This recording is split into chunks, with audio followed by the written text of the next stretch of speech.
नमस्कार. माझ्या तमाम MPSC करणाऱ्या विद्यार्थी मित्रांनो आणि मैत्रिणींनो.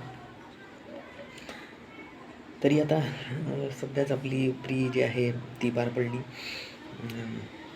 तर 30 एप्रिलला आन्सर की पण आली. सर्वांनी आन्सर की चेक केली असालच, ते मला कल्पनाच आहे त्याबद्दल. आणि आन्सर कीमध्ये काही जणांना कमी मार्क मिळत असतील, काही जणांना खूप चांगले मार्क पडत असतील, पण त्याबद्दल जास्त वाईट वाटून घेण्याचं कारण नाही आहे. आणि मी पण तुमच्यासारखा MPSC करणारा विद्यार्थी आहे. माझा पण पेपरच होता.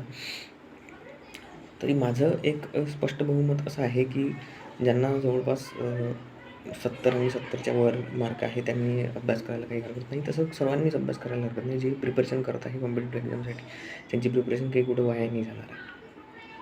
पण MPSC ओरिएंटेड ज्यांना अभ्यास करायचा आहे फक्त MPSCसाठी, तर त्यांनी ठीक आहे, त्यांना 70 किंवा 70च्या वरती मार्क असतील तर काही हरकत नाही आहे करायला.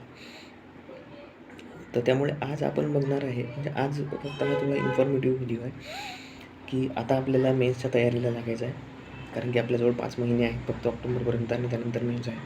आणि सर्वात महत्त्वाचा जो टप्पा आहे परीक्षेतला, या 3 स्टेजच्या परीक्षेमधला सर्वात महत्त्वाचा टप्पा तो म्हणजे मेन्स. बिकॉज मेन्स हाच असा एक टप्पा आहे जो आपला MPSCमध्ये रँक डिसाईड करेल आणि जो आपल्याला MPSCच्या लिस्टमध्ये नाव आणण्यासाठी आपल्याला फुल टू मदत करेल. बिकॉज मेन्समध्ये जर खूप चांगले मार्क असतील तर इंटरव्ह्यूमध्ये थोडंफार तुम्हाला कमी पण पडले तर त्याचा एवढा काही नुकसान होत नाही. आणि प्रीचे मार्क तर गणल्याच नाही जात, त्यामुळे प्री तर आपल्याला फक्त क्वालिफायच करायची, त्याच्याबद्दल काही विषयच नाही.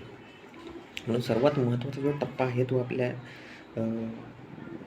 अभ्यासामध्ये आहे सध्या MPSCसाठी, आणि तेही स्पेशली सिव्हिल इंजिनिअरिंगच्या विद्यार्थ्यांसाठी, कारण की मी स्वतः सिव्हिल इंजिनिअरिंगचाच विद्यार्थी आहे. त्यामुळे सर्वात महत्त्वाचा टप्पा सध्या आपल्यासाठी आहे तो म्हणजे मेन्स. आणि मेन्सला फक्त 5 महिने आहे, आणि 5 महिन्यात आपल्याला आपण पूर्ण 4 वर्षात जे केलं इंजिनिअरिंगमध्ये ते सगळं शिकून घ्यायचं. त्यामुळे 5 महिने आपल्यासाठी खूप जास्त महत्त्वाचे. तर आता ह्या 5 महिन्यात आपण काय करायचं, सर्वात महत्त्वाचा मुद्दा आहे तो. 2 मुद्दे आहेत त्यात, की फ्रेशर असणारे विद्यार्थी आणि जे विद्यार्थी पहिले तयारी करत आहे 1 वर्षापासून 2 वर्षापासून ते. आता जे विद्यार्थी पहिल्यापासून 1 वर्षापासून 2 वर्षापासून तयारी करत आहे त्यांना जर मेन्सबद्दल नॉलेज आहे, पण जे विद्यार्थी फ्रेशर्स आहे त्यांना थोडं कमी नॉलेज आहे. म्हणजे आहे, पण ठीक आहे, असं काही नाही आहे की फ्रेशर विद्यार्थी क्रॅक नाही करू शकत. He or she can be crack. आणि एखादा त्यांच्या मेहनतीवर आणि त्यांच्या त्या कॉन्सन्ट्रेशनवर की ते किती चांगल्या रीतीने अभ्यास करतात. आणि अभ्यास चांगल्या रीतीने करण्यापेक्षा MPSCला अनुसरून, कारण की जे आयोगाला पाहिजे तेच आपल्याला करायचं आहे, त्याच्यापेक्षा जास्त काही नाही करायचं आहे, त्याच्यापेक्षा कमीही काही नाही करायचं आहे. आणि मार्क्स, आपल्याला फक्त मार्क्स इम्पॉर्टंट.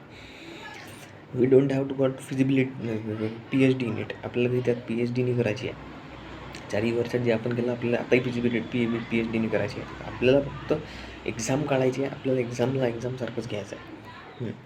आणि त्यामुळे MPSCला जे पाहिजे आपण त्याच अनुषंगाने अभ्यास करणार आहे. प्रश्न कसे आहेत त्याचं पण आपण विश्लेषण करू. तर आता त्याबद्दलच आपण बोलणार आहे की आता आपली पुढची स्ट्रॅटर्जी काय असते. पुढची स्ट्रॅटर्जी, सर्वात महत्त्वाची स्ट्रॅटर्जी आहे अभ्यासाला लागताना. जर आजपासूनही आपण अभ्यासाला लागला तर सर्वात महत्त्वाचा मुद्दा आहे तो म्हणजे सिलेबस.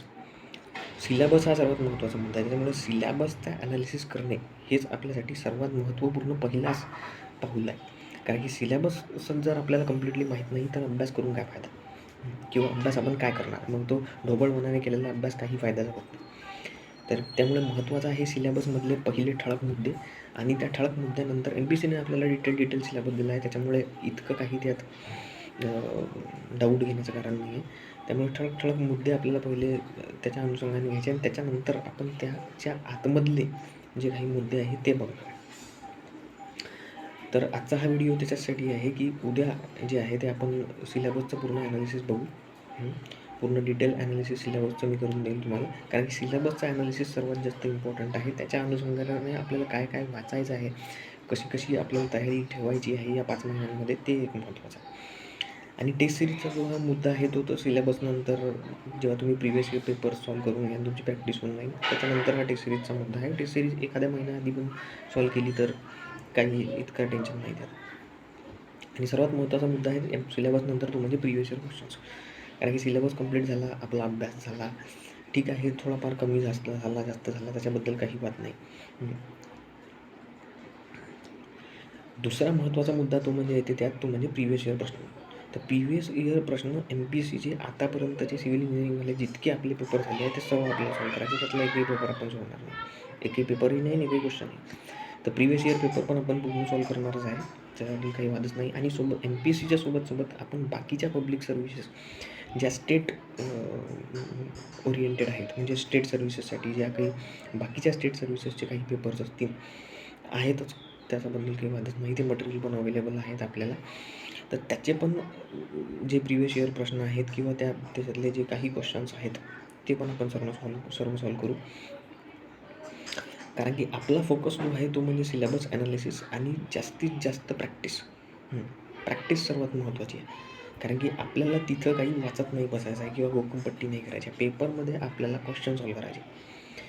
तर जे तिथं करायचं आहे ते आतापासूनच केलं तरच आपल्याला बेनिफिट होईल.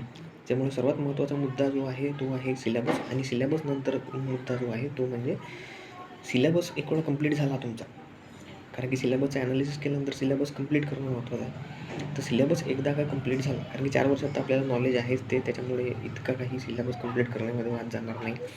पण सिलेबस कंप्लीट करण्यासोबत महत्त्वाची गोष्ट आहे तो म्हणजे क्वेश्चन्स सॉल्व करणं. आणि क्वेश्चन्स तेही प्रिव्हियस इयर क्वेश्चन्स. बिकॉज इकडचे क्वेश्चन करून काही फायदा नाही आहे. प्रिव्हियस इयर क्वेश्चन्स जे असतात ते MPSCला अनुसरून प्रिव्हियस इयर क्वेश्चन आहेत MPSCचेच. आणि दुसऱ्या स्टेट सर्व्हिसेसची प्रिव्हियस इयर क्वेश्चन्स याच्यासाठी, कारण की त्यांची पण लेवल MPSCला जुळूनच आहे. कारण की सिव्हिल तर सगळीकडे सारखंच आहे, इट कॅन बी चेंज. त्याच्यामुळे त्याची लेवल आणि याची लेवल हे सारखीच आहे. आणि आपल्याला सर्वात महत्त्वाचं आहे की आपल्याला ऑथेंटिकेट क्वेश्चन करायचे. आपल्याला त्याच्या व्यतिरिक्त काहीच नाही करायचं. ऑथेंटिकेट क्वेश्चन्स करू, जेणेकरून आपली प्रॅक्टिस जी आहे ते बिलकुल परीक्षेला अनुसंधानच राहील. त्याच्यामुळे प्रिव्हियस इयर प्रश्न फक्त आपण प्रिव्हियस इयर प्रश्नच करणार आहे. आपल्याला त्याच्या व्यतिरिक्त काहीच नाही करायचं आहे. ते जिथून कुठून भेटत असतील, ज्या एक्झामचे भेटत असतील, स्पेशली कारण की आपण AEच्या एक्झामसाठी ट्राय करतो, त्याच्यामुळे AEच्या एक्झामसाठी जितके काही प्रश्न असतील, ESCचे पण क्वेश्चन आपण करू. जास्त डिफिकल्ट ESCचे क्वेश्चन करण्याची गरज नाही. जास्त डिफिकल्ट क्वेश्चन जे आहे ते MPSCला कधी येतही नाही.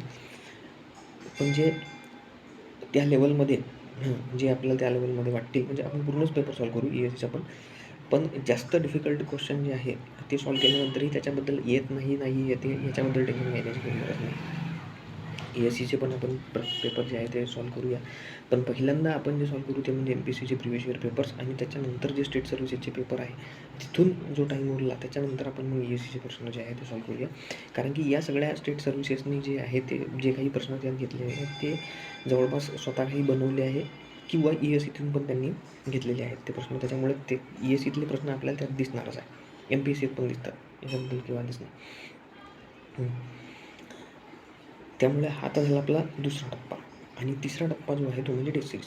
तर टेस्ट सिरीज तुम्ही कुठली पण टेस्ट सिरीज लावून घेतल्या का चांगल्या क्लासची तर इतका काही प्रॉब्लेम नाही आहे. पण मला नाही वाटत की इतके प्रिव्हियस इयर प्रश्न केल्यानंतर किंवा इतके प्रश्न केल्यानंतर तुम्हाला काही त्याची इतकी तरी गरज भासेल. ठीक आहे, तुम्ही लावून द्या प्रॅक्टिससाठी. पण हे 2 मुद्दे सर्वात महत्त्वाचे, कारण प्रॅक्टिस आपल्याला इतकी करायची आहे की कॉन्फिडन्स आपल्याला आत्ता झाला पाहिजे त्याचा. की असा कोणता टॉपिक आपला उरलाच नाही पाहिजे ज्याचे आपण प्रश्न सॉल्व नाही केले. आपल्याला सगळेच प्रश्न सॉल्व करायचे.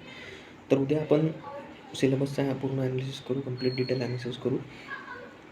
आणि त्यानंतरच्या दिवसात आपण जे काही टॉपिक होऊ शकते, काही टॉपिक जर तुम्हाला वाटत असतील तर ते पण तुम्ही सांगा, ते पण आपण टॉपिक एक्सप्लेन करूया.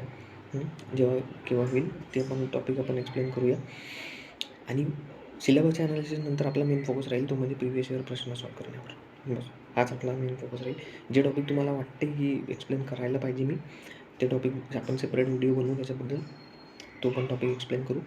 आपले रेग्युलरली व्हिडिओज आता येतच राहतील MPSC मेन्सपर्यंत, प्रिव्हियस इयर प्रश्नांचे आणि जे काही टॉपिक आपल्याला एक्सप्लेन करायचे आहे त्याचे. आणि प्रश्न सॉल्व करणार नाही आपण, प्रत्येक स्टेजमध्ये जो टॉपिक एक्सप्लेन करायचा आहे तो करूच. सो हेच आजचं सांगायचं होतं. तोपर्यंत अभ्यास करत राहा, कारण की आताच आपला वेळ आहे अभ्यास करण्याचा. उद्या आपला व्हिडिओ नक्कीच येणार आणि त्यानंतर आपले रेग्युलर व्हिडिओज जे आहेत ते मेन्सपर्यंत येतच राहणार.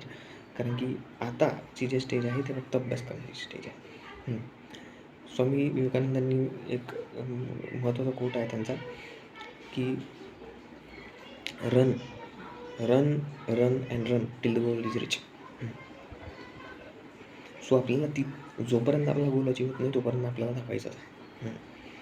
आणि धावण्यासाठी आत्ता महत्त्वाचा आपला गोल आहे तो म्हणजे मेन्स. तो म्हणजे मेन्सला अनुसरून करून आपल्याला सगळं काही करायचं आहे, बाकी सगळं विसरून जायचं. सो ठीक आहे. So be share, like and subscribe. मिळते हे कल.